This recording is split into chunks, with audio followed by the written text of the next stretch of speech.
It seems like diplomats and their families are not being treated according to acceptable norms. The escalation of the PRC's violations of diplomatic protection seems particularly concerning. Whoa, right? So the anal swab issue evidently is just the tip of the iceberg.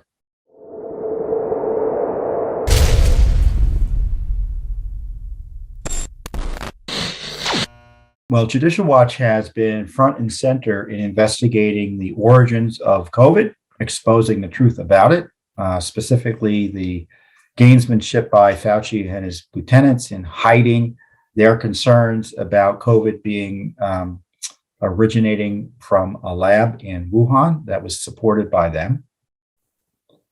In addition to that, the whole communications concerning China generally, because in China's secrecy, whether or not they was a naturally occurring virus or something that came out of a lab, put us back in our ability to figure out how to deal with it, certainly early on. And then we heard that there were reports that our diplomats, and this was from earlier this year, were being asked to or required to take anal swabs to test for COVID.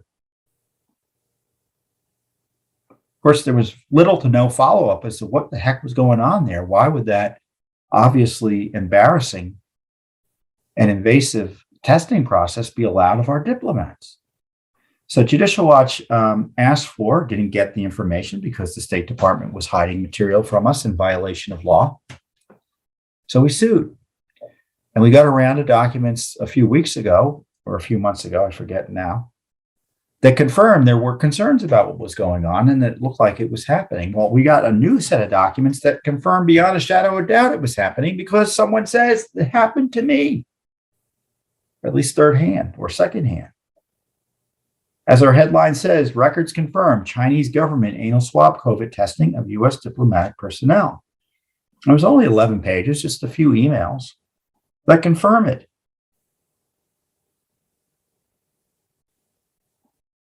On January 22nd, 2021, a general services officer with the State Department, his name is redacted, he's in Shenyang, sent an email with the subject new testing method.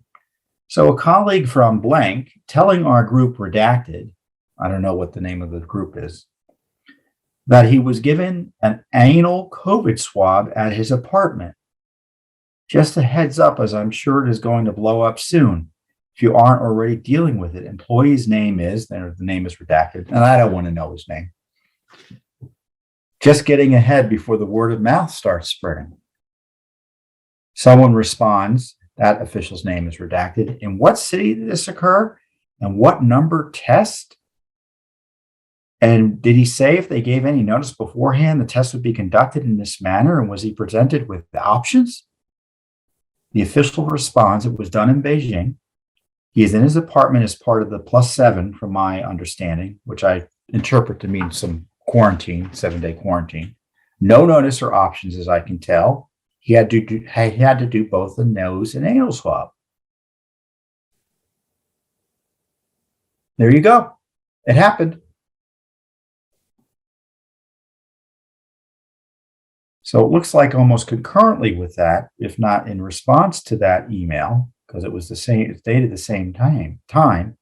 A management officer in the U.S. consulate in Shenyang again writes, no anal swabs for diplomats. Foreign Area Office is telling the embassy, and I think the FAO is Foreign Area Office, that's the Chinese liaisons, that the embassy, that it was a mistake to ask for anal swabs and that it didn't apply to diplomats. To be determined how blank will play it, but for now, we'll have to tell people they don't have to do it. Reportedly, you do it yourself in private, so not as bad as I had envisioned. Although that other email makes it look like it was not done to yourself. It was done by a third party. I don't know. Either way, would you want to be forced to do that by the Chinese communists?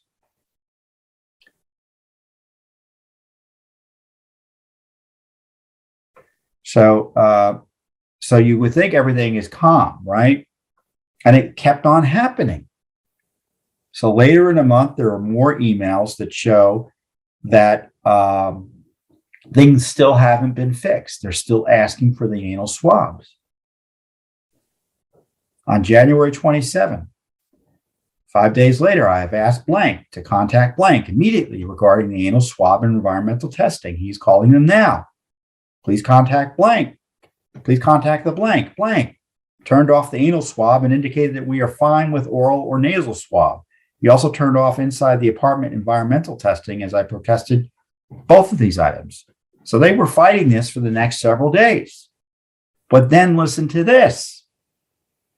5 months later, almost on May 5th, 2021, an official writes to the State Department in Beijing VIP visits with the subject line, Beijing PCS for arrival and quarantine questions. Hi, I'm planning to arrive in country in early August. What do we need to be aware of for these planning purposes? For planning purposes, are we able to fly into Beijing directly? Someone mentioned that we have to fly into another city. We currently have reservations for Beijing, so we wanted to be checked before having a ticket issued. This is the key part. We've been hearing a lot of horror stories about the quarantine in China. Unfortunately, the monthly newcomers call blank, and the calls aren't recorded.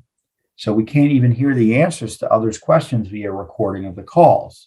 So I guess there's a process for, getting reports and following up on them when they get calls from their diplomatic colleagues in China at the State Department. So I hope you don't mind us asking our questions to you directly. We've been talking with a number of blank in China or those that recently left. We've heard a lot of horror stories about the quarantine upon arrival. We've heard about older children being separated from families during the quarantine, anal swab testing, and real violations of diplomatic norms. Others have reported they were crammed in rooms with inadequate bedding, 2 twin beds for a family of 4, and subpar conditions bordering on detention center level living. It seems like diplomats and their families are not being treated according to acceptable norms. The escalation of the PRC's violations of diplomatic protection seems particularly concerning. Whoa, right? So the anal swab issue evidently is just the tip of the iceberg.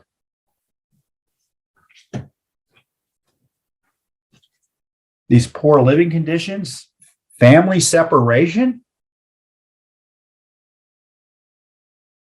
And you can tell from this email that this person, he didn't fall just off the turnip truck. It's obviously, a senior official who knows what he's talking about, and they've done the research. So someone responds with, quote, talking points, which are completely non-responsive. Oh, there's supposed to be no anal testing, and you can object. Well, obviously there's a problem there, and certainly doesn't deny any of the allegations that look to me that were in the email. So it's like, the response is, and I'm not going to bore you with the response of the government. You can read it online. But it reminded me of the Biden administration saying, as a result of their, you had all this crisis as a result of the unprecedented surrender in Afghanistan. And he said, oh, well, it was a success. We got all these people out. Well, at what cost? And what about the people who were killed or left behind? And those 13 servicemen? So our diplomats are being abused by the People's Republic of China. And the response from the Biden administration is to pretend it's really not happening while knowing it's happening behind the scenes.